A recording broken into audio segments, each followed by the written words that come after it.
Hello students, তো আমাৰ এদিন পিছতে আছে অল্টাৰনেটিভ ইংলিছ তো তাৰ প্ৰিপাৰেশ্যনৰ ভিডিঅ'টো লৈ আহিছোঁ তো ইয়াতে আমি যদি চাওঁ অল্টিৰ ইয়াত প্ৰ'জত আহিব 45 পইট্ৰিত আহিব 25 গ্ৰামাৰ এণ্ড কম্পজিশ্যনত আহিব 20 ড্ৰামাত আহিব 10 এতিয়া আমি যদি চাওঁ ইয়াত অল্টিৰ যদি প্ৰ'জৰ কথা কওঁ 6টা আছে চেপ্টাৰ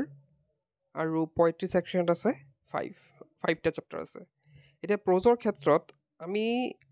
ইয়াৰ পৰা এটা বা দুটা স্কিপ কৰিব পাৰোঁ চেপ্টাৰ যিহেতু আমাৰ কম সময় আছে সেইকাৰণে কৈছোঁ পঢ়িবতো গোটেইখিনিয়ে লাগে কিন্তু ইয়াত তোমালোকৰ অপশ্যন পাবা ধৰা 6টা কুৱেশ্যন দিয়া 6টা কুৱেশ্যন দিয়া আছে তাৰে তোমালোকৰ 4টা বা 5টা তেনেকৈ কৰিব দিলে আৰু তো তেনেকৈ অপশ্যন থাকিব সেইকাৰণে মই কৈছোঁ যে তোমালোকে প্ৰ'জৰ এটা চেপ্টাৰ স্কিপ কৰিব পাৰা আৰু পইট্ৰিৰ এটা চেপ্টাৰ স্কিপ কৰিব পাৰা প্ৰ'জৰ দুটাও কৰিব পাৰা কিন্তু অলপ ৰিস্কি হৈ যায় কিন্তু এটা বা দুটাৰ পৰা ধৰা পইট্ৰি ছেকশ্যন এটা বাদ দিলা আৰু প্ৰ'জৰ এটা বাদ দিলা হ'লনে আৰু যদি বেছি ডিফিকাল্টি আহে তেতিয়া প্ৰ'জৰ আৰু এটা বাদ দিব পাৰা তো এইখিনি তেনেদৰে তোমালোকে প্ৰিপেয়াৰ কৰিবা আৰু চামাৰিটো পঢ়ি ল'বা চামাৰিখিনি থাকে এতিয়াতো সময় নাই ইমান গোটেই কিতাপখন পঢ়াৰ কাৰণ মই সেইটো কথা কিয় কাৰণে কৈছোঁ কাৰণ মেক্সিমাম ছাত্ৰ ছাত্ৰীয়ে কি কৰিছে তেওঁলোকে পঢ়া নাই তেওঁলোকে এদিনত প্ৰিপেৰেশ্যনৰ কথা সুধি আছিলে সেইকাৰণে মই এইখিনি কথা কৈছোঁ যে চেপ্টাৰ চামাৰি পঢ়িবা তো নেক্সট আহিছোঁ ড্ৰামালৈ তো ড্ৰামা যোনটো দ্য ইনস্পেক্টৰ কলছ আছে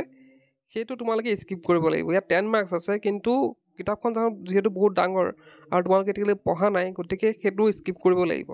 এটা দিনত গোটেইখিনি পঢ়া সম্ভৱ নহয় গতিকে সেইটো স্কিপ কৰা নেক্সট আছে গ্ৰামাৰ ছেকশ্যনত পেয়াৰ্ছ অফ ৱৰ্ডছ তোমালোকে হেৰিতে পাই যাবা তোমালোকৰ বেক চাইডে যি আছে আমি অল্টিৰ কিতাপখনৰ বেক চাইডে যোনবিলাক আছে তাতে তোমালোকে পেয়াৰ্ছ অফ ৱৰ্ক দিয়া আছে সেইখিনি পঢ়ি ল'বা আৰু আমি পায়ো আহিছোঁ কিছুমান আমি ক্লাছ 10ত তো সেইখিনি মানে চালে এবাৰ হৈ যাব তোমালোকৰ নেক্সট আছে আইডেণ্টিফাইং নাউন এণ্ড এডজেক্টিভ তো নাউন কেনেকৈ উলিয়াব লাগে মানে নাউন কোনবিলাক হয় এডজেক্টিভ কোনবিলাক হয় সেইখিনি কিতাপৰ পিছফালে গ্ৰামাৰখিনি ধুনীয়াকৈ দিয়া হৈ আছে সেইখিনি পঢ়ি ল'লে তোমালোকে আইডেণ্টিফাই কৰিব পাৰিবা যে আমাৰ কি দিয়া থাকিব এটা চেণ্টেঞ্চ দিয়া থাকিলে ধৰা তো চেণ্টেঞ্চটোৰ পৰা নাউন কোনটো এডজেক্টিভ কোনটো খুব ইজি হয় অলপ জাষ্ট পঢ়ি ল'বা নেক্সট আছে টেন্সেছ ইউজিং কণ্ডিশ্যনেল তো ইয়াত 5 মাৰ্কছ আহে তো ইয়াতে ভিডিঅ' এটা বনোৱা হৈ আছে মই ডেছক্ৰিপশ্যনত সেই ভিডিঅ'টোৰ লিংকটো দি দিম সেইটো চাই ল'বা তোমালোকৰ ক্লিয়াৰ হৈ যাব তো কণ্ডিশ্যনেলখিনি ক্লিয়াৰ হৈ যাব আৰু তোমালোকে 5 মাৰ্কছে ল'ব পাৰিবা তো ইয়াতে গম পালোঁ আমি চোৱা গ্ৰামাৰত কিন্তু তোমালোকৰ ধুনীয়াকৈ 14 মাৰ্কছ আহি আছে 14 মাৰ্কছ ধুনীয়াকৈ আহি যাব জাষ্ট অলপ মানে পঢ়িব লাগিব আৰু চোৱা প্ৰিচাইজৰ 6 মাৰ্কছ থাকে যদি তোমালোকে প্ৰিচাইজ ৰাইটিঙৰ বিষয়ে নাজানা এতিয়া পঢ়ি লাভ নাই অহাকালি এটা দিন আছে জাষ্ট প্ৰ'জ পইট্ৰি আৰু গ্ৰামাৰ ছেকশ্যনটো চাই যোৱা তোমালোকৰ পাছিং মাৰ্ক মানে কি ভাল নম্বৰ লেভেলত পাছ কৰিব পাৰিবা কাৰণ মই নপঢ়া এইটো চোৱা মই কেতিয়া তোমালোকক ডিম'টিভেট কৰা নাই যে তোমালোকে নপঢ়া এইখিনি পঢ়িব নালাগে সেনেকুৱা কোৱা নাই কাৰণ এদিন আছে যিহেতু এদিনত কিমান পঢ়িবা পঢ়াটো কমপ্লিট কৰাটো সম্ভৱপৰ নহয় গতিকে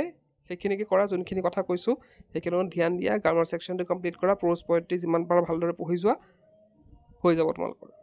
তো এইখিনি আছিলে অল্টাৰনেটিভ ইংলিছৰ প্ৰিপেৰেশ্যন ভিডিঅ' আশা কৰিছোঁ এইখিনি কথা তোমালোকক উপকাৰ কৰিব আৰু আগন্তুক যি এক্সাম আছে তাত ভাল ফলাফল কৰিব পাৰিবা আজি ভিডিঅ'টো কৰিলে কি পঢ়ছে ইউ কেন লাৰ্ণ